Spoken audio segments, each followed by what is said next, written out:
স্বাগতম গল্পলোকে। আজ আমরা শোনাব সত্যজিৎ রায়ের গল্পে অনুপ্রাণিত হয়ে ইঞ্জিনিয়ার জেড.আর চৌধুরীর লেখা এক রোমাঞ্চকর রহস্য কাহিনী, শ্যামগড়ের গুপ্তধন। একটি পুরনো কাগজে লুকিয়ে থাকা গুপ্তধনের সংকেত কলকাতার ফ্ল্যাট থেকে শুরু করে বর্ধমানের এক প্রাচীন গ্রাম পর্যন্ত এই গল্পে রয়েছে রহস্য, অভিযান আর এক অজানা ধন সম্পদের খোঁজ। তাহলে আসুন শুরু করা যাক আজকের যাত্রা। দুপুরের খাওয়া দাওয়ার পর কলকাতার আকাশ যখন চিলেদের দখলে, আমাদের 22/2 রজনী সেন রোডের ফ্ল্যাটের বসার ঘরে তখন এক অদ্ভুত নিস্তব্ধতা। বাইরে ট্রামের ক্যাঁচ ক্যাঁচ শব্দ, ফেরিওয়ালার হাঁকাহাঁকি আর দূর থেকে ভেসে আসা কোনো পুরনো হিন্দি সিনেমার গান, সব মিলিয়ে একটা পরিচিত আলস্যমাখা পরিবেশ। আমার কাকা প্রমোদেশচন্দ্র ভট্টাচার্য অর্থাৎ প্রমোদা তার প্রিয় আরামকেদারায় বসে ডুবে আছেন একটি বইয়ে। বইটার নাম বাংলার টেরাকোটা স্থাপত্য। লেখকের নামটা বেশ খটোমটো। প্রমোদার ধূসর চোখ দুটি স্থির, যেন অক্ষরের জগৎ থেকে তথ্য শুষে নিয়ে মগজের কোনো গোপন কুঠুরিতে সঞ্চয় করে রাখছেন। তার মনোযোগ এতটাই গভীর যে পাশে একটা বোমা ফাটলেও বোধহয় তিনি বই থেকে চোখ সরাবেন না। কাকার বয়স 40-এর কোঠায়, কিন্তু মাথার চুল আর চিন্তা ভাবনায় বয়সের ছাপ পড়েনি। আমি অভিজিৎ রঞ্জন ভট্টাচার্য ওরফে অভি, সবে 14 পা দিয়েছি। আমি প্রমোদার সহকারী এবং এই কাহিনীর কথক। আমার জায়গাটা ঘরের কোণের ছোট টেবিলটায়, যেখানে আমার ল্যাপটপ আর এক গাদা গ্যাজেটের হাবিজাবি। আমি তখন ইন্টারনেটে বিভিন্ন ধরনের সাইফার আর কোড ব্রেকিংয়ের কৌশল দেখছিলাম, যদিও জানি প্রমোদার এক্স-রে চোখের সামনে আমার এই সব গ্যাজেট সর্বস্ব জ্ঞান নিহাতি শিশুসুলভ। আমাদের এই শান্ত দুপুরবেলার আড্ডায় ঝড় তোলার জন্য একজনই যথেষ্ট, মধুবাবু। পুরো নাম মধুসূদন গুহ। তিনি শুধু কাকার বন্ধুই নন, আমাদের আড্ডার মধ্যমণীয়। পেশায় ভৌতিক ভাস্কর বা আন্দামানের আতঙ্কর মতো বই পাঠকদের রাতের ঘুম কেড়ে নিয়েছে এবং মাঝে মাঝে হাসির খোরাকও জুগিয়েছে। ঠিক 3:10 কলিং বেলটা ভেজে উঠল। সাধারণ বেলের আওয়াজ নয়, যেন কেউ বেলের বোতামটার উপর রাগ মেটাচ্ছে। আমি আর প্রমোদা একে অপরের দিকে তাকালাম। এই অসময়ে এমনভাবে বেল বাজানোর অধিকার শুধু একজনেরই আছে। দরজা খুলতেই মধুবাবু প্রায় ঝড়ের বেগে ভেতরে ঢুকলেন। তার গোলগাল চেহারা, ভুঁড়ির ওপর পাঞ্জাবিটা যেন প্রাণপণে টিকে আছে, হাতে একটা পুরনো হলদে হয়ে যাওয়া পুঁথি গোছের জিনিস। ঘরে ঢুকেই তিনি হাঁপাতে হাঁপাতে বললেন, প্রমোদ, সর্বনাশ হয়ে গেছে। মানে যা হয়েছে তা সর্বনাশের থেকেও ভয়ঙ্কর, আবার উত্তেজনার থেকেও বেশি রোমাঞ্চকর। প্রমোদা বই থেকে চোখ না সরিয়েই শান্ত গলায় বললেন, বসুম মধুবাবু, আগে এক গ্লাস জল খাও, তারপর না হয় সর্বনাশের প্রকারভেদটা শোনা যাবে। মধুবাবু ধপাস করে সোফায় বসে পড়লেন, তার ভোজন রসিকতার চিহ্ন সারা মুখে ফুটে উঠেছে। তিনি পকেট থেকে একটা রুমাল বের করে কপালের ঘাম মুছতে মুছতে বললেন, আরে জল পরে হবে, আগে খবরটা শোনো। আমার এক দূরসম্পর্কের মামা থাকেন শ্যামগড় বলে এক গ্রামে, প্রায় বছর 10 আগে মারা গেছেন। তার পুরনো জিনিসপত্র ঘাঁটতে গিয়ে এই জিনিসটা পাওয়া গেছে। এই বলে তিনি তার হাতে ধরা হলদেটে জীর্ণ পুঁথিটা আমাদের সামনে তুলে ধরলেন। পুঁথি না বলে ভাঁজ করা তুলোটো কাগজ বলাই ভালো। তাতে পুরনো দিনের কালিতে কি যেন লেখা।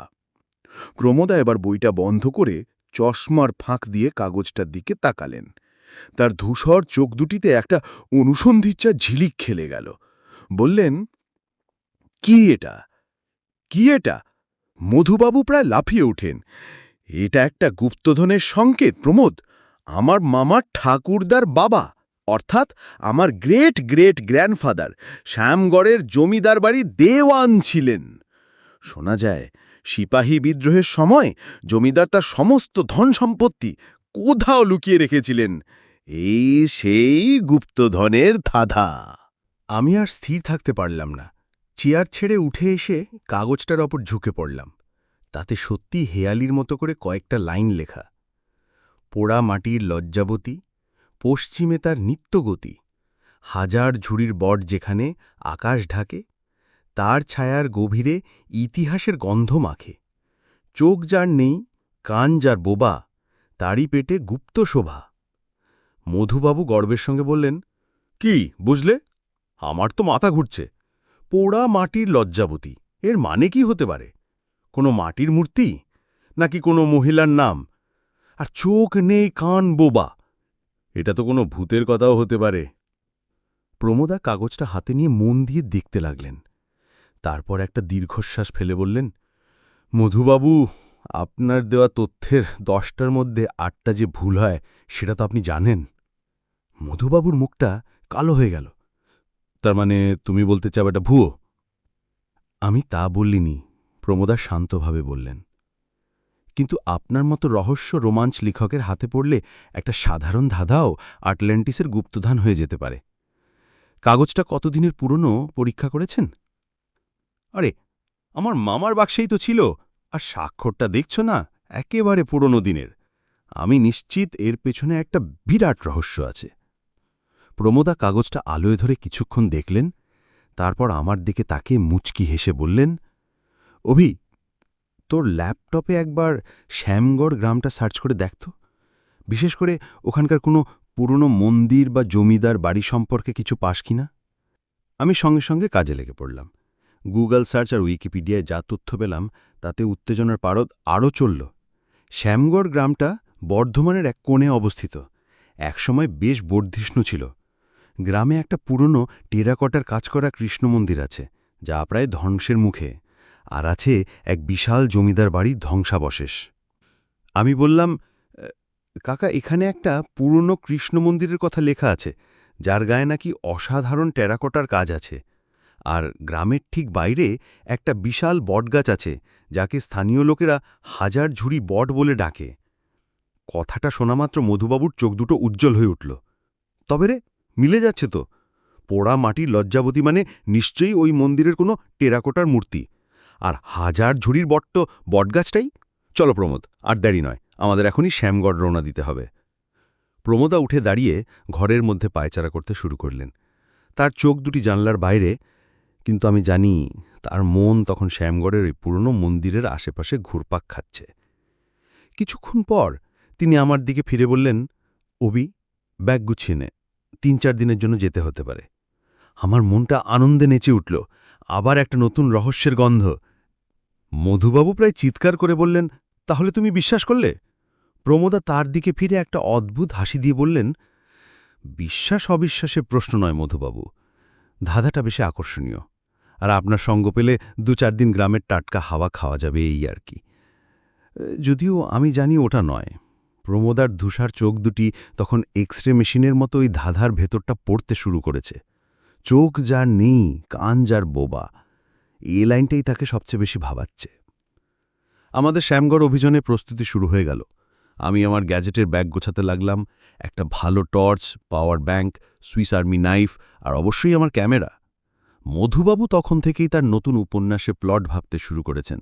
নামও ঠিক করে ফেলেছেন, শ্যামগড়ের শয়তানি। আর প্রমোদা, তিনি আবার তার আরামকে দাঁড়ায় ফিরে গিয়ে বাংলা টেরাকটা স্থাপত্য বইটা খুলে বসে আছেন। কিন্তু আমি জানি তার মন এখন পড়ে আছে বর্ধমানের ওই অখ্যাত গ্রামে, যেখানে এক পোড়া মাটির লজ্জাবতী হয়তো কোনো এক বিস্মৃত ইতিহাসের দিকে আঙুল তুলে রেখেছে। পরদিন ভোরের ট্রেন ধরাটা মধুবাবুর কাছে প্রায় এভারেস্ট জয়ের সামিল।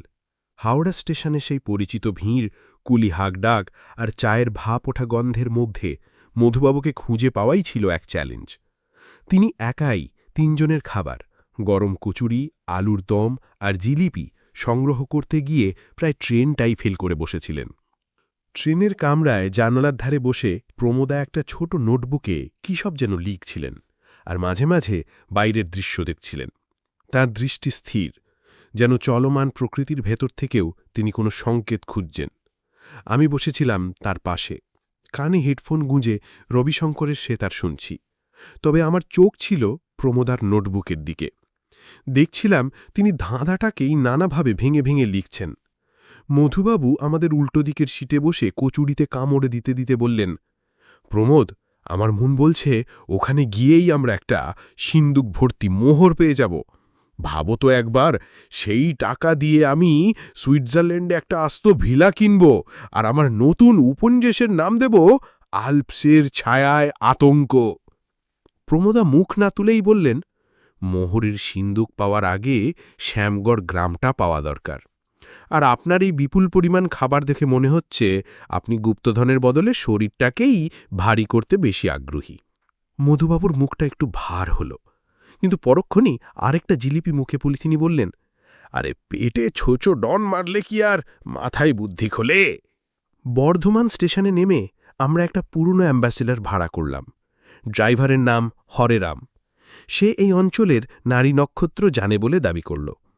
শহরের পিচঢালা রাস্তা ছাড়িয়ে গাড়ি যখন গ্রামের পথে ঢুকল, চারপাশের দৃশ্যটা নিমেষে বদলে গেল। দুপাশে দিগন্ত বিস্তৃত সবুজ ধানের ক্ষেত, মাঝে মাঝে মাটির বাড়ি, কচুরিপানায় ঢাকা পুকুর আর তালগাছের সারি। বাতাসে একটা সোদা মাটির গন্ধ। কলকাতার ধুলো ধোয়ার পর এই বাতাসটা যেন ফুসফুসকে নতুন জীবন দিচ্ছিল। প্রায় ঘণ্টাখানেক চলার পর একটা ভাঙাচোরা বিবর্ণ তরুণের নিচে এসে হরেরাম গাড়ি থামাল। তাতে কোনো মতে পড়া যাচ্ছে, শ্যামগড় গ্রামে আপনাকে স্বাগত জানাই। গ্রামের ভেতরে ঢোকার রাস্তাটা আরও সরু। দু একজন গ্রামবাসী আমাদের শহুরে গাড়ি আর পোশাক দেখে বেশ অবাক হয়ে তাকাচ্ছিল। মধুবাবুর বিশাল ভুঁড়ি আর আমার জিন্স টি শার্ট যেই গ্রামের পরিবেশে বেমানান তা বুঝতে অসুবিধা হল না। আমাদের থাকার ব্যবস্থা হয়েছিল গ্রামের এক প্রান্তে অবস্থিত ইংরেজ আমলের পুরনো ডাকবাংলায়। পলেস্তারা খসা দেওয়াল, বড় বড় খড়খড়ি দেওয়া জানলা আর উঁচু ছাদে তার বার্ধক্যের ছাপ স্পষ্ট। চৌকিদারের নাম ভবতোষ, রোগা, কালো পান খাওয়া লাল দাঁতের এক প্রৌঢ়। আমাদের দেখে সে বিশেষ উল্লসিত হল বলে মনে হল না। নির্জন ডাকবাংলোর শান্তি ভঙ্গ হওয়ায় সে যেন বিরক্ত। একটা বড় ঘরে আমাদের তিনজনের থাকার ব্যবস্থা হল। দুটো পুরনো খাট আর একটা টেবিল। জিনিসপত্র রেখে একটু ধতস্থ হতেই মধুবাবু বললেন, চড়ো, আর দেরি নয়, এখনই ওই হাজার ঝুড়ি বটগাছটার কাছে যাওয়া যাক। আমার মন বলছে ওখানেই সব রহস্যের সমাধান লুকিয়ে আছে। প্রমোদা ঘড়ির দিকে তাকিয়ে বললেন, বিকেল হতে চলল, এখন যাওয়াই ভালো। আলো থাকতে থাকতে জায়গাটা দেখে আসা দরকার। ভবতোষকে জিজ্ঞেস করে আমরা বটগাছটার রাস্তা জেনে নিলাম। গ্রামের একেবারে শেষ প্রান্তে একটা ভাঙা মন্দিরের পাশে সেই বিশাল বটগাছটা দাঁড়িয়ে আছে। কাছে গিয়ে আমাদের তিনজনেরই মুখ দিয়ে কথা সরল না। ওটা গাছ না, যেন একটা সবুজ পাহাড়। হাজার হাজার ঝুড়ি মাটি পর্যন্ত নেমেছে, নতুন নতুন কাণ্ডের জন্ম দিয়েছে। তার বিস্তার এতটাই যে দিনের বেলাতেও তলায় একটা আবঝা অন্ধকার তৈরি হয়েছে। মধুবাবু উত্তেজনায় প্রায় চেঁচিয়ে উঠলেন, এই তো হাজার ঝুড়ির বট, যেখানে আকাশ ঢাকে, পুরো মিলে গেছে। এবার এই ছায়ার গভীরে খুঁজতে হবে। এই বলে তিনি প্রায় গোয়েন্দার মতো করে গাছের তলার মাটি পরীক্ষা করতে শুরু করলেন। কোথাও আলগা মাটি আছে কিনা বা কোনো পাথর সরানো যায় কিনা তা দেখতে লাগলেন। আমি আমার ক্যামেরায় গাছটার বিভিন্ন কোণ থেকে ছবি তুলতে শুরু করলাম। এমন বিশাল গাছ আমি আগে কখনো দেখিনি। প্রমোদা কিন্তু এসবের মধ্যে ছিলেন না। তিনি ধীরে ধীরে পুরো গাছটার চারপাশে একবার হেঁটে এলেন, তারপর একটা মোটা ঝুড়িতে হেলান দিয়ে দাঁড়িয়ে চোখ বন্ধ করলেন। আমি অবাক হয়ে ভাবছিলাম, কাকা কি ধ্যান করতে শুরু করলেন নাকি? কিছুক্ষণ পর চোখ খুলে তিনি বললেন, মধুবাবু, আপনার খোঁজাখুঁজি বৃথা। মধুবাবু মাটি থেকে মুখ তুলে বললেন, কেন, ধাঁধায় তো তাই লেখা। প্রমোদা বললেন, লেখা আছে তার ছায়ার গভীরে ইতিহাসের গন্ধ মাখে। এর মানে এই নয় যে ছায়ার তলার মাটিতে কিছু পোতা আছে। গাছের ছায়া তো নির্দিষ্ট নয়, সূর্যের অবস্থানের সাথে সাথে সেটা বদলায়। সকালে একদিকে, বিকেলে আরেক দিকে। তাহলে কোন ছায়াটার কথা বলা হচ্ছে? মধুবাবুর উৎসাহে যেন কেউ এক বালতি জল ঢেলে দিল। তিনি বললেন, তাহলে এর মানে কি? মানেটা এত সরল নয়, প্রমোদা বললেন। ইতিহাসের গন্ধ, এটা একটা রূপক। আমাদের এমন কিছু খুঁজতে হবে যা এই বট গাছের সাথে ঐতিহাসিকভাবে জড়িত, কোনো মূর্তি, কোনো ফলক বা অন্য কোনো চিহ্ন। আমরা তিনজন মিলে আবার ভালো করে গাছটার চারপাশ দেখতে শুরু করলাম। কিন্তু পুরনো কয়েকটা ভাঙা মাটির কলসি ছাড়া আর কিছুই চোখে পড়ল না। সূর্য তখন পশ্চিম আকাশে ঢলে পড়েছে, বটগাছের তলার অন্ধকার আরও গভীর হয়ে উঠেছে। দিনের শেষ আলোয় চারপাশটা কেমন যেন রহস্যময় লাগছিল। হতাশ হয়ে আমরা ডাকবাংলোর দিকে ফিরব বলে মনস্থির করেছি, এমন সময় প্রমোদা হঠাৎ করে বলে উঠলেন, 1 মিনিট দাঁড়াও, অভি, তোর ক্যামেরার ফ্ল্যাশটা জ্বালতো। আমি ফ্ল্যাশ জ্বালতেই তিনি একটা নির্দিষ্ট দিকে এগিয়ে গেলেন। গাছের মূল কাণ্ডের কাছাকাছি বেশ কিছু ঝুড়ির জটলার আড়ালে একটা পাথরের চায়ে মাটিতে অর্ধেক পোতা অবস্থায় রয়েছে। দিনের আলোয় সেটাকে সাধারণ পাথর বলেই মনে হচ্ছিল। প্রমোদা পকেট থেকে রুমার বের করে পাথরটার ওপরে শ্যাওলা আর ধুলো পরিষ্কার করতে লাগলেন। কিছুক্ষণ পরিষ্কার করার পর একটা অস্পষ্ট খোদাই করা লেখা ফুটে উঠল, পুরনো বাংলা হরফে। মধুবাবু ঝুঁকে পড়ে পড়ার চেষ্টা করে বললেন, কি লেখা, কিছু বোঝা যাচ্ছে? প্রমোদা তার মোবাইলের টর্চ জ্বালে অক্ষরগুলোর উপর আলো ফেলে পড়তে শুরু করলেন।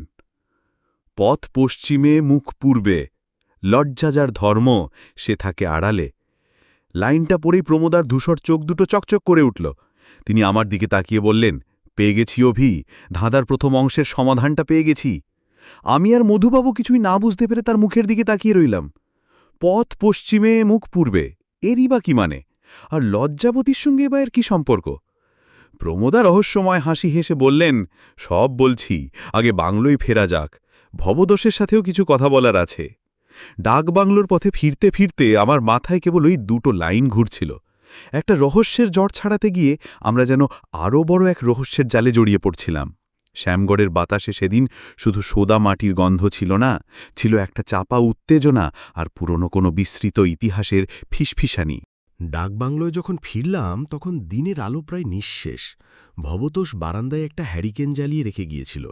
তার হলদে কাঁপা কাঁপা আলোয় পুরনো বাংলোটাকে আরও বেশি রহস্যময় দেখাচ্ছিল। ঝিঝি পোকার একটানা ডাক আর দূর থেকে ভেসে আসা শেয়ালের হুক্কা হওয়া সব মিলিয়ে পরিবেশটা বেশ থমথমে। ঘরে ঢুকেই মধুবাবু আর এক মুহূর্ত অপেক্ষা করতে পারলেন না। সোফায় বসে প্রায় অধৈর্য হয়ে বললেন, প্রমোদা, আর সাসপেন্সে রেখো না। পথ পশ্চিমে, মুখ পূর্বে, এর মানে কি? আমি তো কিচ্ছু বুঝতে পারছি না। প্রমোদা জামার হাতা গুটিয়ে হাত মুখ ধুলেন। তারপর আরাম কেদারায় বসে চোখ বুজে শান্ত গলায় বললেন, ধাঁধাটা যতটা জটিল ভাবা হচ্ছে ততটা নয়, বরং খুব সরলভাবেই এর সমাধান করা হয়েছে। আমাদের প্রথম ভুলটা হচ্ছিল গতি শব্দটা নিয়ে।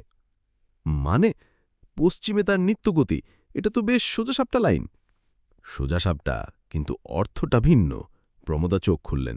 তার ধূসর দৃষ্টি হ্যারিকেনের আলোয় চিকচিক করছিল। আমরা গতি মানে ধরে নিয়েছিলাম চলাচল বা মুভমেন্ট, কিন্তু একটা পোড়া মাটির মূর্তি চলবে কি করে?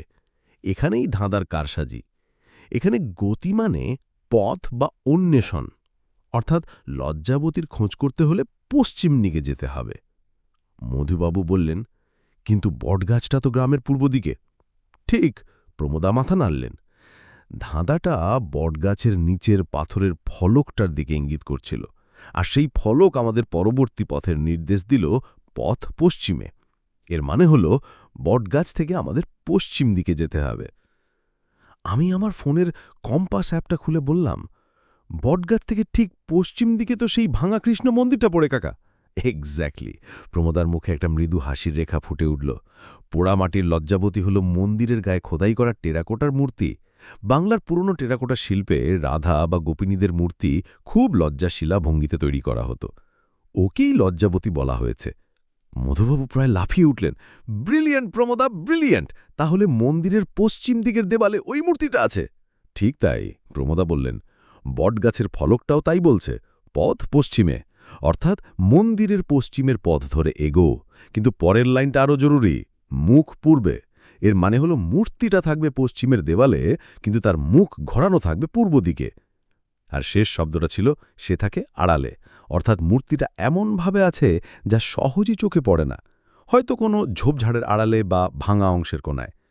পুরো ব্যাপারটা জলের মতো পরিষ্কার হয়ে গেল। একটা ধাঁধার সমাধান আমাদের আর একটা ধাঁধার দোরগোড়ায় পৌঁছে দিয়েছে। গুপ্তধনের সংকেত পাওয়ার জন্য এখন আমাদের সেই বিশেষ টেরাকোটা মূর্তিটি খুঁজে বের করতে হবে। প্রমোদা ভবতোষকে ডাকলেন। ভবতোষ একটা ময়লা গেঞ্জি গায়ে দিয়ে ঘরে ঢুকল। তার মুখে তো কোনো পানের পিক।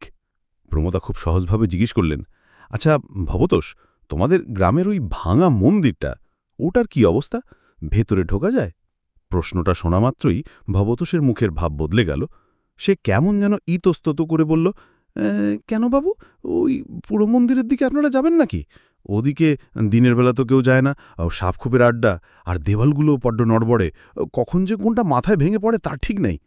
মধুবাবু তার ভুঁড়িতে হাত বুলিয়ে বললেন, আরে না না, আমরা শুধু বাইরের থেকে একটু দেখব, ওটার গায়ে নাকি খুব সুন্দর মাটির কাজ আছে। ভবতোষ একটা দীর্ঘশ্বাস ফেলে বলল, ছিল বাবু, সবই ছিল। কোম্পানির আমলের সাহেবরা পর্যন্ত ওই কাজ দেখে তাজ্জব বনে যেত। কিন্তু এখন আর কি আছে? অর্ধেক তো চুরি হয়ে গেছে, আর বাকিটা কালের নিয়মে ঝরে পড়ছে। তবে হ্যাঁ, পশ্চিমের দেওয়ালটা এখনও খাড়া আছে বটে। ওদিকে ঘন জঙ্গল, তাই চোর ছ্যাচরদের নজর পড়েনি। প্রমোদার চোখ দুটো আবার উজ্জ্বল হয়ে উঠল। পশ্চিমের দেওয়ালটা এখনো আছে বলছো? আগে হ্যাঁ, ভবতোষ মাথা নাড়ল। তবে ওদিকে গুড্ড জঙ্গল, সাবধানে যাবেন বাবু। ওই মন্দির নিয়ে গ্রামে অনেক অলুখনে কথাও শোনা যায়। মধুবাবু এবার ফিসফিস করে বললেন, অলুখনে কথা? তার মানে এখানে ভূতের ব্যাপারও থাকতে পারে। আমার নতুন উপন্যাসের প্লটটা জমে যাচ্ছে প্রমোদা। প্রমোদা মধুবাবুর কথায় কান্না দিয়ে আমার দিকে ফিরে বললেন, অভি, কাল সকাল সকাল তৈরি থাকবি। টর্চ, ক্যামেরা আর ফার্স্ট এড বক্সটা সাথে নিস। জঙ্গল যখন আছে তখন পোকামাকড়ের কামড়েরও ভয় থাকবে। আমি মাথা নেড়ে সম্মতি জানালাম। রাতের খাবার এলো রুটি আর আলুর তরকারি। মধুবাবু সেই সাদামাটা খাবার খেতে খেতেও ভবিষ্যতের বিরিয়ানি, পোলাওয়ের স্বপ্ন দেখতে লাগলেন। রাতে বিছানায় শুয়ে আমার ঘুম আসছিল না।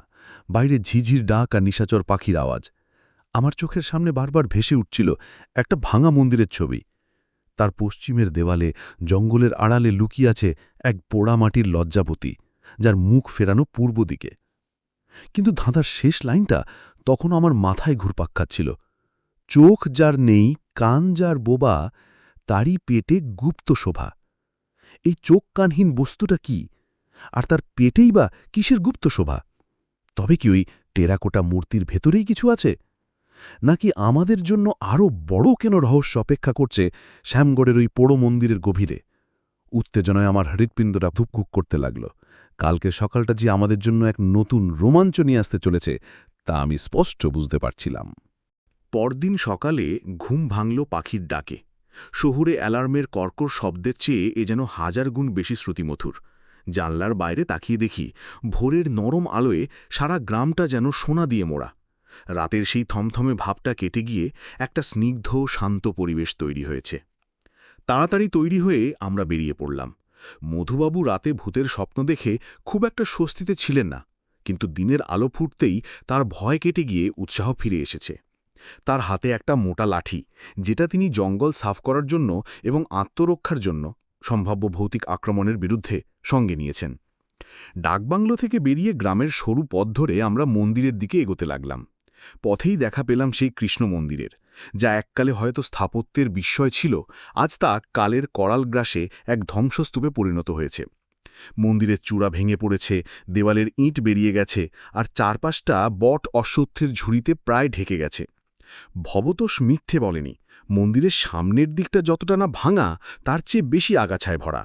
কিন্তু পশ্চিম দিকটা একেবারে দুর্ভেদ্য জঙ্গলে ঢাকা। কাঁটা ঝোপ, বুনো লতা আর আগাছার এমন ঘন আস্তরণ যে মন্দিরের দেওয়াল প্রায় দেখাই যাচ্ছে না। মধুবাবু তার লাঠি দিয়ে জঙ্গল পরিষ্কারের একটা নিষ্ফল চেষ্টা করে হাঁপাতে হাঁপাতে বললেন, এ তো পুরো আমাজনের জঙ্গল হে, এর ভেতর ঢুকা মানেই সাক্ষাৎ যমের বাড়ি যাওয়া। প্রমোদা চারপাশে একবার ভালো করে দেখে নিলেন, তারপর বললেন, সরাসরি ঢোকার চেষ্টা করাটা বোকামি হবে, আমাদের একটা পথ তৈরি করতে হবে। আমার মাথায় একটা বুদ্ধি খেলে গেল। আমি ব্যাগ থেকে আমার সুইস আর্মি নাইফটা বের করলাম। তাতে একটা ছোট করাত আছে। বললাম, কাকা, এটা দিয়ে ছোট ডালপালা আর লতাগুলো কাটা যেতে পারে। প্রমোদা আমার দিকে তাকিয়ে একটু হাসলেন। গুড আইডিয়া অভি, তুই আর আমি মিলে পথ তৈরি করছি। মধুবাবু, আপনি আমাদের পেছনে থেকে সতর্ক দৃষ্টি রাখুন আর লাঠিটা সাপের ভয়ে দেখানোর জন্য কাজে লাগান। এরপর প্রায় 1 ঘন্টার এক অমানসিক পরিশ্রম শুরু হলো। আমি আমার ছোট করাত দিয়ে লতা আর সরু ডাল কাটতে লাগলাম, আর প্রমোদা সেগুলো হাত দিয়ে সরিয়ে পথ করতে লাগলেন। মশা, পোকা আর দাঁটার আঁচড় উপেক্ষা করে আমরা ইঞ্চি ইঞ্চি করে এগোতে লাগলাম। মধুবাবু পেছনে দাঁড়িয়ে থেকে অনর্গল আমাদের সাহস জুগিয়ে যাচ্ছিলেন এবং জঙ্গল নিয়ে তার লেখা ভবিষ্যৎ উপন্যাসের বিভিন্ন প্লট আওড়াচ্ছিলেন। অবশেষে ঘামে ভেজা শরীরে যখন আমরা মন্দিরের পশ্চিম দেওয়ালের কাছে পৌঁছলাম, তখন সূর্যের তেজ বেশ বেড়েছে। দেওয়ালটা শ্যাওলা আর আগাছায় প্রায় ঢাকা, কিন্তু তার স্থাপত্যের কারুকার্য এখনও কিছু কিছু জায়গায় স্পষ্ট। পোড়ামাটির অসাধারণ সব ফলক, কোনোটায় রাসলীলা দৃশ্য, কোনোটায় দশাবতনের কাহিনী। প্রমোদা বললেন, এবার আসল কাজ, আমাদের সেই লজ্জাবতী মূর্তিটাকে খুঁজে বের করতে হবে, যার মুখ পূর্ব দিকে ফেরানো। আমরা তিনজন তিন দিক থেকে খোঁজা শুরু করলাম। দেওয়ালের গায়ে অজস্র মূর্তি, কোনোটা প্রায় আস্ত, কোনোটা ভাঙা, কিন্তু সবগুলোর মুখই হয় সামনের দিকে নয়তো পাশের দিকে। পূর্ব দিকে মুখ করা কোনো মূর্তি চোখে পড়ছিল না। প্রায় আধ ঘন্টা খোঁজার পর আমরা প্রায় হতাশ হয়ে পড়েছি। মধুবাবু একটা পাথরের উপর বসে পড়ে বললেন, আমার তো মনে হচ্ছে ধাঁধাটাই ভুল, নয়তো মূর্তিটা ভেঙে পড়ে গেছে। প্রমোদা কোনো কথা না বলে মনোযোগ দিয়ে দেওয়ালের ওপর থেকে নিচ পর্যন্ত দেখছিলেন। হঠাৎ একটা নির্দিষ্ট জায়গায় এসে তার চোখ আটকে গেল। দেওয়ালের প্রায় মাঝামাঝি উচ্চতায় একটা বড় ফাটলের পাশে একটা ঝোপের আড়ালে কি যেন একটা রয়েছে। তিনি আমাকে ইশারা করে বললেন, অভি, ওই ঝোপটা সরা। আমি সাবধানে কাঁটা বাছিয়ে ঝোপটা সরাতেই দৃশ্যটা স্পষ্ট হল। একটা ছোট্ট অসাধারণ সুন্দর টেরাকোটার মূর্তি। এক গোপিনী তার এক হাত মুখের ওপর এমনভাবে রাখা যেন সে প্রবল লজ্জায় মুখ লুকাচ্ছে, আর তার মুখটা আশ্চর্যভাবে আমাদের দিকে না তাকিয়ে পূর্ব দিকে ফেরানো। মধুবাবু উত্তেজনায় চিৎকার করে উঠলেন, ইউরেকা, পেয়ে গেছি! এই তো সেই পোড়ামাটির লজ্জাবতী! আমি ক্যামেরায় মূর্তিটার কয়েকটা ছবি তুলে নিলাম। মূর্তিটার গঠনশৈলী অপূর্ব, শত শত বছর পরেও তার লাবণ্য অমলিন। প্রমোদা মূর্তিটার কাছে গিয়ে খুব সাবধানে সেটার চারপাশে হাত বোলাতে লাগলেন। মূর্তিটা দেওয়ালের সাথে একেবারে গাঁথা, সরানোর কোনো উপায় নেই। মধুবাবু বললেন, তাহলে কি মূর্তিটা ভাঙতে হবে? এর ভেতরেই তো গুপ্তধন থাকার কথা। চুপ করুন! প্রমোদা ধমক দিয়ে উঠলেন, এই অমূল্য শিল্পকর্ম ভাঙার কথা ভাবলেন কি করে? তাছাড়া ধাঁধাটা ভালো করে মনে করুন। চোখ যার নেই, কান যার ববা, তারই পেটে গুপ্ত সভা, এই লাইনটা এই মূর্তির কথা বলছে না। আমি বললাম, তাহলে কাকা? প্রমোদা মূর্তির ঠিক নিচে দেওয়ালের একটা অংশে টোকা মারতে লাগলেন। কয়েকবার টোকা মারার পর একটা জায়গায় আওয়াজ পেয়ে একটু ফাঁপা শোনাল। তিনি সেই জায়গাটার শ্যাওলা খুব সাবধানে সরাতে লাগলেন। শ্যাওলা সরতেই আমরা দেখলাম সেখানে একটা আলগা ইট রয়েছে। ইটের চারপাশটা এমনভাবে কাটা যেন ওটা একটা ছোট্ট দরজার মতো কাজ করে। প্রমোদা তার সুইস আর্মি নাইফের ডগা দিয়ে সাবধানে ইটটা আলগা করার চেষ্টা করলেন। একটু চেষ্টার পরই ইটটা খুলে এলো। ভেতরে একটা ছোট্ট গহ্বর। মধুবাবু আর আমি উত্তেজনায় প্রায় ঝুঁকে পড়লাম, কিন্তু ভেতরে মোহর বা হীরের বদলে যা পাওয়া গেল তা দেখে আমরা তিনজনেই অবাক। গহ্বরের ভেতরে রাখা আছে একটা পোড়ামাটির গোল ভাঁড়, অনেকটা লক্ষ্যের ভাঁড়ের মতো, কিন্তু এর কোনো মুখ নেই, একেবারে নিরেট। কান নেই, আর চোখ আঁকা থাকলেও তা ফোঁটা নয়, অর্থাৎ দৃষ্টিহীন। মধুবাবু হতাশ হয়ে বললেন, এই ভাঁড়ের মধ্যে আবার কি থাকবে, এ তো নিরেট। প্রমোদার মুখটা কিন্তু গভীর আনন্দে উদ্ভাসিত হয়ে উঠল। তিনি ভাঁড়টা খুব সাবধানে বের করে এনে হাতে নিলেন। তারপর আমাদের দিকে তাকিয়ে বললেন, ধাঁধার শেষ অংশের সমাধান এই ভাঁড়। কিভাবে? আমি আর মধুবাবু প্রায় একসঙ্গে জিজ্ঞেস করলাম। প্রমোদা ভাঁড়টা আমাদের সামনে তুলে ধরে বললেন, দেখো, এর চোখ আঁকা কিন্তু দৃষ্টি নেই, কান নেই, তাই এ চোখ থেকেও বন্ধ, কান থেকেও বোবা। আর ধাঁধা বলছে তাহারই পেটে গুপ্ত শোভা, এর মানে গুপ্তধনের আসল সংকেত এর ভেতরেই আছে। কিন্তু ওটা তো নিরেট, এর পেট কোথায়? মধুবাবু প্রশ্ন করলেন। প্রমোদ একটা রহস্যময় হাসি হেসে বললেন, পেট আছে, তবে সেই পেট খোলার জন্য হাতুড়ি বা শালল লাগবে না, লাগবে বুদ্ধি। চলো ডাকবাংলোয় ফেরা যাক, শ্যামগড়ের আসল রহস্য এখন এই ছোট্ট ভাঁড়টার ভেতরে বন্দী। আমরা তিনজন সেই অদ্ভুত দর্শন ভাঁড়টা নিয়ে জঙ্গলের পথ ধরে ফিরে আসতে লাগলাম। আমার মনে হচ্ছিল আমরা যেন একটা টাইম ক্যাপসুল হাতে পেয়েছি, যার ভেতরে লুকিয়ে আছে বহু পুরনো কোনো গোপন কথা। গুপ্তধনের মোহর বা জহরতের চেয়েও সেই রহস্য ভেদ করার আনন্দটাই ছিল অনেক বেশি। ডাকবাংলোর ঘরে ফিরে এসে আমরা তিনজন গোল হয়ে বসলাম। আমাদের সবার দৃষ্টি টেবিলের ওপর রাখা সেই পোড়ামাটির ভাঁড়টার দিকে। বাইরে থেকে দেখতে সাদামাটা একটা মাটির পাত্র, কিন্তু আমরা জানি এর ভেতরেই লুকিয়ে আছে শ্যামগড়ের বহু প্রতীক্ষিত রহস্যের চারিকাঠি। মধুবাবু অধৈর্য হয়ে বললেন, প্রমোদ, আর নাটক না করে বলো তো, এর ভেতর থেকে সংকেতটা বের করবে কি করে? এটা তো ভাঙা ছাড়া কোনো উপায় দেখছি না। প্রমোদা তার স্বভাবসিদ্ধ শান্ত গলায় বললেন, মধুবাবু, যিনি এত জটিল একটা ধাঁধা তৈরি করেছেন, তিনি নিশ্চয়ই চাইবেন না যে গুপ্তধনের সংকেতটা হাতুড়ির একঘায়ে নষ্ট হয়ে যাক। এই ভাঁড়টা ভাঙার জন্য নয়, খোলার জন্য তৈরি করা হয়েছে। তিনি ভাঁড়টা হাতে তুলে নিলেন এবং খুব সাবধানে ঘোরাতে ঘোরাতে পর্যবেক্ষণ করতে লাগলেন। ভাঁড়টার গা বেশ মসৃণ, কোথাও কোনো জোড়ের চিহ্ন নেই। ওজনটাও বেশ হালকা, যেন ভেতরটা ফাঁপা। আমি বললাম, কাকা, এটি কি কোনো রকম পাজেল বক্সের মতো?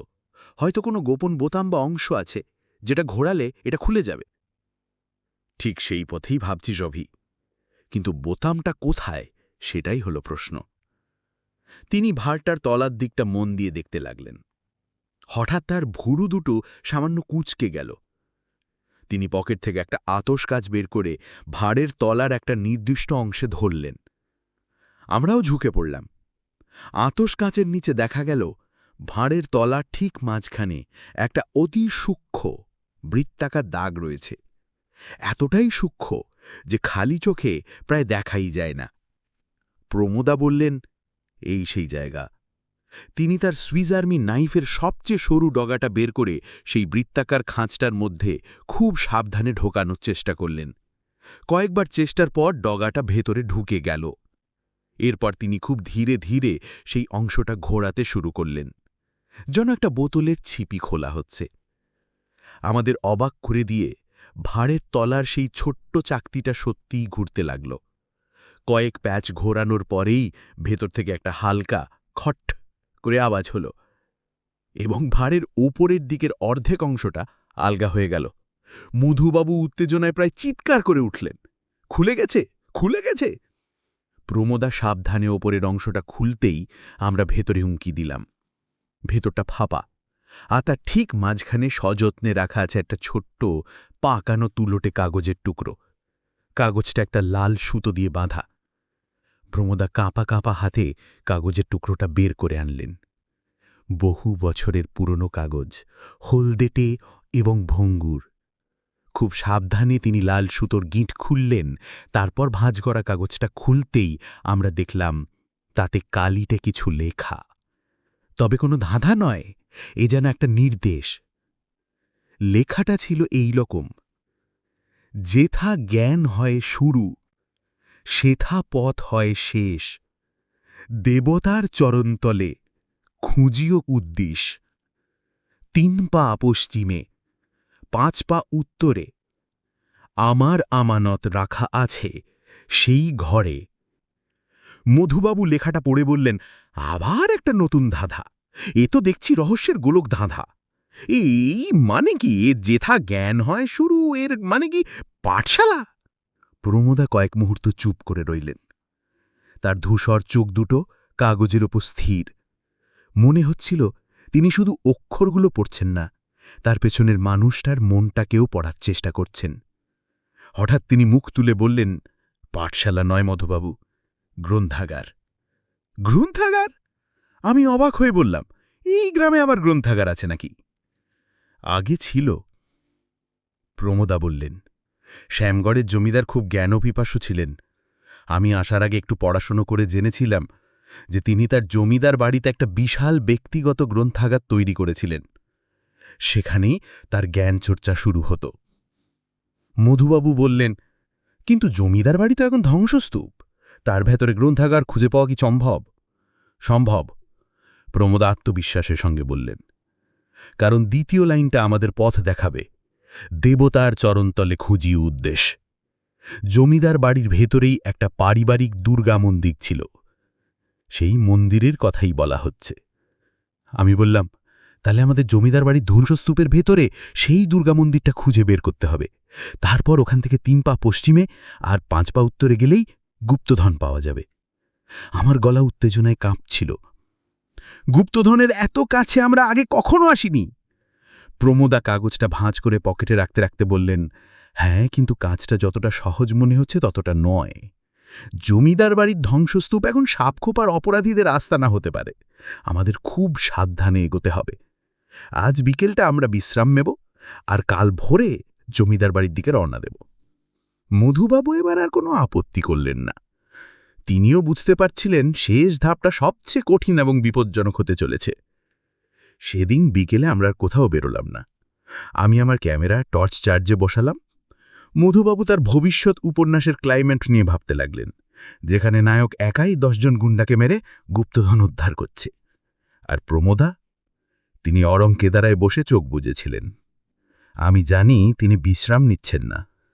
তার মন তখন শ্যামগড়ের সেই বিস্তৃত জমিদার বাড়ির মানচিত্র আঁকছিল। তিনি ভাবছিলেন কিভাবে একটা বহু পুরনো গ্রন্থাগারের ভেতর থেকে এক দেবতার চরণতলকে কেন্দ্র করে তিনি খুঁজে বের করবেন সেই গুপ্তধন, যার জন্য আমাদের এই দীর্ঘ অভিযান। ঘরের কোণে রাখা সেই পোড়ামাটির ভাঁড়টার দিকে তাকিয়ে আমার মনে হলো, ওটা শুধু একটা সংকেত নয়, ওটা যেন একটা সময়ের দরজা, যে দরজা খুলে আমরা এক পা করে অতীতের এক রোমাঞ্চকর অধ্যায়ের দিকে এগিয়ে চলেছি। পরদিন কাকভোরেই আমাদের ঘুম ভেঙে গেল। আগের রাতের উত্তেজনা তখনও আমাদের শরীরে লেগে আছে। দ্রুত তৈরি হয়ে আমরা জমিদার বাড়ির ধ্বংসস্তূপের উদ্দেশ্যে রওনা দিলাম। ভবতোষ আমাদের বারবার বারণ করেছিল ওদিকে যেতে। তার মতে ওই জায়গাটা শুধু পোড়ো নয়, অভিশপ্ত। গ্রামের কেউই ওমুখ হয় না। জমিদার বাড়িটা গ্রামের একেবারে উত্তর প্রান্তে অবস্থিত। কাছে যেতেই বোঝা গেল কেন লোকেরা এদিকে আসতে ভয় পায়। বিশাল একটা পাঁচিল দিয়ে ঘেরা ছিল এককালে, এখন তার জায়গায় জায়গায় ভাঙন ধরেছে। মূল ফটকটা ভেঙে ঝুলছে। চারপাশটা এত ঘন জঙ্গলে ঢাকা যে দিনের বেলাতেও একটা ছমছমে অন্ধকার পরিবেশ। আমরা ভাঙা ফটক দিয়ে ভেতরে ঢুকলাম। একসময় যেখানে হয়তো সুন্দর বাগান ছিল, আজ সেখানে আগাছার জঙ্গল। সামনেই মূল বাড়ির কাঠামোটা কোনো মতে দাঁড়িয়ে আছে। ছাদের একাংশ ধসে পড়েছে, থামগুলো ফাটল ধরা, আর দেওয়ালের পলেস্তরা খসে গিয়ে ইট বেরিয়ে পড়েছে। বাতাসে একটা স্যাঁতস্যাঁতে পুরনো গন্ধ। মধুবাবু ফিসফিস করে বললেন, প্রমোদা, আমার কিন্তু গা ছমছম করছে। মনে হচ্ছে দেওয়ালের পেছন থেকে কেউ আমাদের দেখছে। প্রমোদা শান্তভাবে বললেন, দেওয়ালের পেছনে পুরনো দিনের টিকটিকি আর মাকড়সা ছাড়া আর কিছুই নেই মধুবাবু। অযথা ভয় পেয়ে লাভ নেই। আমাদের এখন দুর্গা মন্দিরটা খুঁজে বের করতে হবে। আমরা খুব সাবধানে এগোতে লাগলাম। পায়ের নিচে শুকনো পাতার মর্মর শব্দ আর ভাঙা কাঁচের টুকরো ছাড়া আর কোনো আওয়াজ নেই। বাড়িটা যেন একটা কঙ্কালের মতো দাঁড়িয়ে আছে, তার অতীতের জাঁকজমকের সাক্ষী হয়ে। বেশ কিছুক্ষণ খোঁজাখুঁজির পর আমরা বাড়ির পেছনের অংশে একটা উঠোনের মতো জায়গায় এসে পৌঁছলাম। আর সেখানেই দেখতে পেলাম মন্দিরটা। আকারে খুব বড় নয়, কিন্তু তার স্থাপত্য অসাধারণ। সামনে দুটো থাম এখনও দাঁড়িয়ে আছে, আর ওপরে টেরাকোটার কিছু কাজও টিকে রয়েছে। মন্দিরের ভেতরে কোনো মূর্তি নেই, শুধু একটা শূন্য বেদি পড়ে আছে। প্রমোদা বেদির সামনে গিয়ে দাঁড়ালেন, তারপর বললেন, এই সেই জায়গা, দেবতার চরণতলে খোঁজিও উদ্দেশ, অর্থাৎ এই বেদিটাই আমাদের কেন্দ্রবিন্দু। তিনি পকেট থেকে একটা ছোট ফিতে বের করলেন, তারপর আমাকে বললেন, অভি, তোর ফোনের কম্পাসটা বের কর। আমি কম্পাস অন করতেই প্রমোদা বেদির ঠিক মাঝখানে দাঁড়ালেন। তারপর কম্পাসের সাহায্য নিয়ে প্রথমে ঠিক পশ্চিম দিকে 3 পা এগোলেন। সেখান থেকে কাঁটার মতো সোজা উত্তর দিকে 5 পা। যেখানে তার হাঁটা শেষ হল, জায়গাটা একসময় হয়তো কোনো বড় ঘর বা দালান ছিল। এখন সেখানে ছাদ বলে কিছু নেই, শুধু 4টে দেওয়ালের ভগ্নাবশেষ দাঁড়িয়ে আছে, আর মেঝেটা ভাঙা টালি আর ধুলোবালিতে ভর্তি। মধুবাবু চারদিকে তাকিয়ে বললেন, এখানে তো কিছুই নেই, শুধু ভাঙা ইট আর আবর্জনা। প্রমোদা হতাশ হন নেই। তিনি বললেন, সংকেত যখন আছে তখন সমাধানও এখানেই কোথাও আছে। আমার আমানত রাখা আছে সেই ঘরে, তার মানে এই ঘরের মধ্যেই কিছু একটা লুকোনো আছে। তিনি মেঝের দিকে নিচু হয়ে দেখতে লাগলেন। আমরাও তাকে সাহায্য করতে লাগলাম, কিন্তু ভাঙা টালি, পাথর আর ধুলোর স্তূপ ছাড়া কিছুই চোখে পড়ছিল না। হঠাৎ প্রমোদার চোখ আটকে গেল ঘরের এক কোণায়। সেখানে ধুলো আর আবর্জনার মধ্যে একটা বড় পাথরের টালি একটু অন্যরকমভাবে বসানো আছে। অন্য টালিগুলোর থেকে ওটা সামান্য উঁচু হয়ে আছে। তিনি সেই টালির কাছে গিয়ে বসে পড়লেন। তারপর পকেট থেকে তার সুইস আর্মি নাইফটা বের করে টালির চারপাশের ধুলোবালি পরিষ্কার করতে লাগলেন। কিছুক্ষণ পরিষ্কার করার পর দেখা গেল টালিটার এক পাশে একটা লোহার আংটা লাগানো আছে, যেটা ধুলোবড়ির আড়ালে লুকিয়েছিল। প্রমোদার মুখটা উজ্জ্বল হয়ে উঠল। পেয়ে গেছি। আমরা তিনজন মিলে গায়ের জোরে সেই লোহার আঁকটা ধরে টান দিতেই ভারী পাথরটা একটা তীব্র ঘরঘর শব্দ করে একপাশে সরে গেল। নিচে নিকষ কালো অন্ধকার, একটা চৌকো গর্ত যা সোজা নিচের দিকে নেমে গেছে। একটা স্যাঁতসেঁতে সোঁদা গন্ধ উঠে এলো সেখান থেকে। মধুবাবু ভয়ে দুপা পিছিয়ে গিয়ে বললেন, এ তো সুড়ঙ্গ, এর ভেতরে নামা মানেই জীবন্ত কবর। প্রমোদা ব্যাগ থেকে তার শক্তিশালী টর্চটা বের করে গর্তের ভেতরে আলো ফেললেন। দেখা গেল নিচে নামার জন্য পাথরের সিঁড়ি কাটা আছে। খুব বেশি গভীর নয়, 10-12 ধাপের পরেই একটা সমতল মেঝে দেখা যাচ্ছে। প্রমোদা আমার দিকে তাকিয়ে বললেন, অভি, তুই আমার পেছনে থাকবে, আর মধুবাবু আপনি উপরেই থাকুন। যদি কোনো বিপদ হয় তাহলে চিৎকার করে গ্রামে খবর দেওয়ার চেষ্টা করবেন। মধুবাবু ভয়ে ভয়ে মাথা নাড়লেন।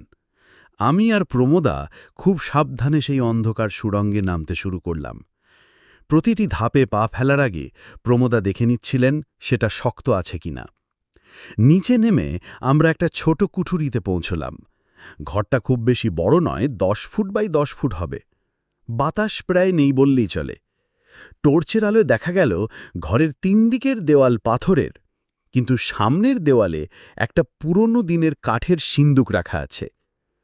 সিন্দুকটা মাঝারি আকারের, তার গায়ে লোহার কারুকাজ করা, উপরে একটা বিশাল তালা ঝুলছে, যাতে মরচে ধরে গেছে। আমি আর প্রমোদা উত্তেজনায় একে অপরের দিকে তাকালাম। এতদিনের পরিশ্রম, এত রহস্যের জট ছাড়িয়ে আমরা অবশেষে আমাদের লক্ষ্যের সামনে এসে দাঁড়িয়েছি। প্রমোদা সিন্দুককার কাছে গিয়ে তালাটা পরীক্ষা করলেন, তারপর বললেন, এই তালা ভাঙা আমাদের কর্ম নয়, এর জন্য অন্য ব্যবস্থা করতে হবে। তিনি টর্চটা আমার হাতে দিয়ে ব্যাগ থেকে একটা ছোট শিশি বের করলেন। তাতে ছিল অ্যাসিড। তিনি খুব সাবধানে কয়েক ফোঁটা অ্যাসিড তালার মুখে ঢেলে দিলেন। কিছুক্ষণের মধ্যেই একটা হিস হিস শব্দ হয়ে ধোঁয়া বেরোতে শুরু করল।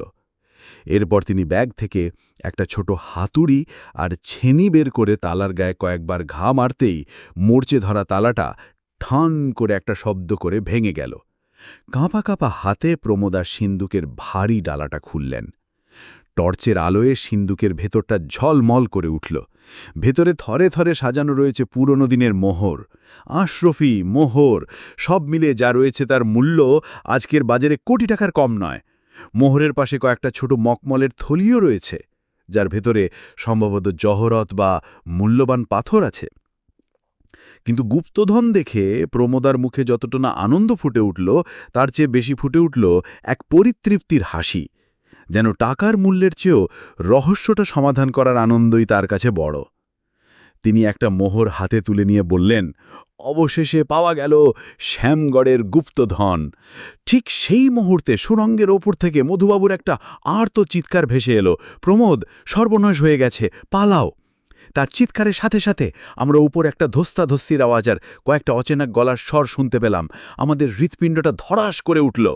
আমরা গুপ্তধন পেয়েছি ঠিকই, কিন্তু সেই গুপ্তধন নিয়ে এই অভিশপ্ত জমিদার বাড়ি থেকে বেরোতে পারব তো, নাকি শ্যামগড়ের গুপ্তধনের সাথে আমরাও চিরকালের জন্য এই অন্ধকার কুঠুনিতেই বন্দী হয়ে যাব? রহস্যর শেষ এখানে নয়, বরং আসল বিপদ হয়তো এখনই শুরু হতে চলেছে। মধুবাবুর আর্তনাদ আর অচেনা গলার আওয়াজ শুনে এক মুহূর্তের জন্য আমরা যেন জমে গেলাম। প্রমোদা দ্রুত পরিস্থিতিটা বুঝে নিলেন। তিনি ফিসফিস করে আমাকে বললেন, অভি, একদম ভয় পাবি না, মাথা ঠান্ডা রাখ। তিনি টর্চটা হাতে নিয়ে দ্রুত সিঁড়ির দিকে এগিয়ে গেলেন। আমি তার পেছনে। ওপরে তখনও ধস্তাধস্তির আওয়াজ পাওয়া যাচ্ছে। সিঁড়ির মুখে পৌঁছে প্রমোদা টর্চটা নিভিয়ে দিলেন। নিকষ কালো অন্ধকারে আমরা শুধু শব্দ শুনে পরিস্থিতিটা বোঝার চেষ্টা করতে লাগলাম। উপর থেকে একজনের কর্কশ গলা ভেসে এলো, বল বুড়ো, তোর সঙ্গীরা কোথায় গেল? সিন্দুকের খবর তোরা পেয়েছিস আমরা জানি। ভালোয় ভালোয় গুপ্তধন আমাদের হাতে তুলে দে, নইলে তোর হাড়গোড় আস্ত রাখব না। মধুবাবুর ভীত গলা শোনা গেল, আমি আমি কিছুই জানি না, ওরা কোথায় গেছে আমি দেখিনি। বোঝা গেল আমরা যখন নিচে ছিলাম তখন কেউ বা কারা আমাদের অনুসরণ করে এখানে এসে হানা দিয়েছে। সম্ভবত গ্রামেরই কোনো অসাধু চক্র, যারা এই পুরো জমিদার বাড়িতে আনাগোনা করে এবং আমাদের এখানে আসতে দেখে সন্দেহ করেছিল। প্রমোদা আমার কানের কাছে মুখ এনে বললেন, ৩ জন লোক আছে বলে মনে হচ্ছে। আমাদের কাছে অস্ত্র বলতে শুধু আমার সুইস আর্মি নাইফ আর একটা ছোট হাতুড়ি। লড়াইয়ে যাওয়াটা বোকামি হবে, আমাদের বুদ্ধি দিয়ে কাজ করতে হবে। তিনি ইশারায় আমাকে আবার নিচে নামতে বললেন। তারপর সেই অন্ধকার কুঠুরিতে দাঁড়িয়ে কি যেন ভাবতে লাগলেন। কয়েক মুহূর্ত পরেই তার চোখ দুটো অন্ধকারেও জ্বলে উঠল। তিনি একটা বুদ্ধি বের করে ফেলেছেন। তিনি সিন্দুকের ডালাটা আবার বন্ধ করে দিলেন, কিন্তু তালা লাগালেন না। তারপর টর্চটা জেলে ঘরের এক কোণায় আবর্জনার স্তূপের দিকে আলো ফেললেন। সেখানে কয়েকটা পুরনো শুকনো মশাল পড়েছিল, যেগুলো হয়তো বহু বছর আগেই কুঠুরিতে আলোর জন্য ব্যবহৃত হতো। প্রমোদা তার থেকে একটা মশাল তুলে নিলেন। তারপর ব্যাগ থেকে লাইটার বের করে মশালের মুখে আগুন ধরাতেই পুরো কুঠুরিটা একটা হলদেটে ভৌতিক আলোয় ভরে উঠল। ধোঁয়ায় আমাদের চোখ জ্বালা করতে লাগল। তিনি মশালটা আমার হাতে দিয়ে বললেন, আমি যা বলবো ঠিক তাই করবি, একদম ভয় পাবি না। এরপর তিনি সেই ভারী পাথরের টালির নিচে এমনভাবে দাঁড়ালেন যাতে ওপর থেকে তাকে সরাসরি দেখা না যায়। তিনি গলা চড়িয়ে এমন এক স্বরে কথা বলতে শুরু করলেন যা তার নিজের গলার স্বর নয়, কেমন যেন গম্ভীর, প্রতিধ্বনিত, অলৌকিক একটা স্বর। কে তোরা? আমার শান্তিতে ব্যাঘাত ঘটানোর স্পর্ধা তোদের হলো কি করে? ওপরে মুহূর্তের জন্য সব চুপ হয়ে গেল। লোকগুলো সম্ভবত এই অপ্রত্যাশিত ঘটনায় হতবাক। একটু পর একজন কাঁপা কাঁপা গলায় বলল, কে কে কথা বলে? প্রমোদা সেই অলৌকিক স্বরে আবার বললেন, আমি এই গুপ্তধনের অতৃপ্ত রক্ষক। শত শত বছর ধরে আমি এখানে শায়িত আছি। যারা লোভে পড়ে এখানে আসে তাদের মৃত্যু অনিবার্য। তোদের সঙ্গীরা ইতিমধ্যেই আমার অভিশাপের শিকার হয়েছে। এই বলে তিনি আমাকে ইশারা করলেন। আমি সঙ্গে সঙ্গে বুঝে গেলাম তিনি কি করতে বলছেন। আমি আমার গলার স্বরটা যতটা সম্ভব বিকৃত করে একটা আর্তনাদ করে উঠলাম, যেন কেউ আমাকে গলা টিপে ধরছে। তারপর একটা গোঙানির শব্দ করে মাটিতে পড়ে যাবার ভান করলাম আর মশালটা হাত থেকে ফেলে দিলাম। মশালটা নিভিয়ে গিয়ে কুঠুরিতে আবার অন্ধকার নেমে এলো। এই অভিনয়টা এত নিখুঁত হয়েছিল যে ওপরে থাকা লোকগুলো ভয়ে শিউরে উঠল। তাদের মধ্যে একজন চিৎকার করে বলল, ভূত, এ বাড়িতে সত্যি ভূত আছে, পালাও ভাই পালাও। প্রমোদা সুযোগটা হাতছাড়া করলেন না। তিনি অন্ধকারে বিদ্যুৎ গতিতে সিঁড়ি বেয়ে ওপরে উঠে গেলেন। আমি টর্চটা জেলে তার পেছন পেছন গেলাম। ওপরে উঠে দেখি মধুবাবু মাটিতে পড়ে আছেন। তার কপালে সামান্য কেটে গেছে, আর ৩ জন লোক ভয়ে কাঁপতে কাঁপতে ভাঙা দেওয়াল টপকে পালানোর চেষ্টা করছে। তাদের মধ্যে একজনের হাতে একটা দেশি পিস্তলও দেখা গেল। প্রমোদা আর সময় নষ্ট করলেন না। তিনি ভাঙা দেওয়ালের একটা আলগা ইট তুলে নিয়ে দৌড়ে যাওয়া লোকগুলোর একজনের পায়ে ছুঁড়ে মারলেন। লোকটা হুমড়ি খেয়ে পড়ল। বাকি 2 জন তাকে ফেলেই জঙ্গলের গভীরে মিলিয়ে গেল। আমরা দ্রুত পড়ে যাওয়া লোকটাকে ধরে ফেললাম। লোকটা গ্রামেরই এক দাগী আসামি, নাম কেষ্ট। ভয়ে তার মুখ তখন ফ্যাকাশে। কিছুক্ষণের মধ্যেই পরিস্থিতি শান্ত হল। আমরা মধুবাবুকে ধরে তুললাম। তার চোট গুরুতর নয়। কেষ্টকে একটা থামের সাথে বেঁধে আমরা ঠিক করলাম গ্রামে ফিরে খবর দিতে হবে। কলকাতা ফেরার দিন সকালে আমরা গ্রামের পঞ্চায়েতের হাতে গুপ্তধনের সব মোহর তুলে দিলাম। শর্ত একটাই, এই টাকা গ্রামের স্কুল, রাস্তা আর হাসপাতালের উন্নতিতে লাগাতে হবে। জমিদার মশাই হয়তো এটাই চাইতেন। পঞ্চায়েত প্রধান কথা দিলেন তারা তাই করবেন। কেষ্টকেও পুলিশের হাতে তুলে দেওয়া হল। ট্রেনে ফেরার সময় জানলার ধারে বসে আমি ভাবছিলাম, এই কয়েকটা দিন যেন একটা স্বপ্নের মতো কেটে গেল। ধাঁধা, রহস্য, জঙ্গল, পোড়ো মন্দির আর গুপ্তধন, সব মিলিয়ে এক অবিস্মরণীয় অভিজ্ঞতা। মধুবাবু তার নতুন উপন্যাসের শেষটা পেয়ে গেছেন। তার মতে তিনি একাই ভূতের ভয় দেখিয়ে ডাকাতদের তাড়িয়েছেন। আমি প্রমোদার দিকে তাকালাম। তিনি নির্বিকারভাবে একটা বই পড়ছেন। তার মুখে কোনো উত্তেজনার ছাপ নেই, যেন কিছুই হয়নি। কিন্তু আমি জানি, তার ধূসর চোখ দুটোর গভীরে একটা রহস্য সমাধানের নির্মল আনন্দ চিকচিক করছে। তিনি বই থেকে মুখ না তুলেই মৃদু হেসে বললেন, "কি ভাবছিস রভি?" আমি বললাম, "ভাবছি, গুপ্তধনের চেয়েও বড় জিনিস হল এই অভিযানটা আর আপনার বুদ্ধি।" প্রমোদা বইটা বন্ধ করে বাইরের সবুজ ধানক্ষেতের দিকে তাকালেন। তারপর বললেন, "বুদ্ধি নয় রে অভি, পর্যবেক্ষণ। যে কোনো রহস্যের সমাধান তার নিজের মধ্যেই লুকিয়ে থাকে। আমাদের শুধু চোখ আর কানটা খোলা রাখতে হয়। ঠিক যেমন চোখ থেকেও অন্ধ, কান থেকেও বোভা ভাঁড়টা আমাদের পথ দেখিয়েছিল।" তার কথায় আমি এক নতুন অর্থ খুঁজে পেলাম। শ্যামগড়ের গুপ্তধন শুধু মোহর বা জোহরাতে ছিল না, তা লুকিয়েছিল প্রতিটি ধাঁধার লাইনে, পোড়ামাটির মূর্তির ভঙ্গিমায় আর পুরনো ইতিহাসের প্রতিটি ধূলিকণায়। আর সেই গুপ্তধন আবিষ্কারের আনন্দ কোনো পার্থিব সম্পদের চেয়ে কম নয়। আমাদের ট্রেন তখন গতি বাড়িয়ে কলকাতার দিকে ছুটছে।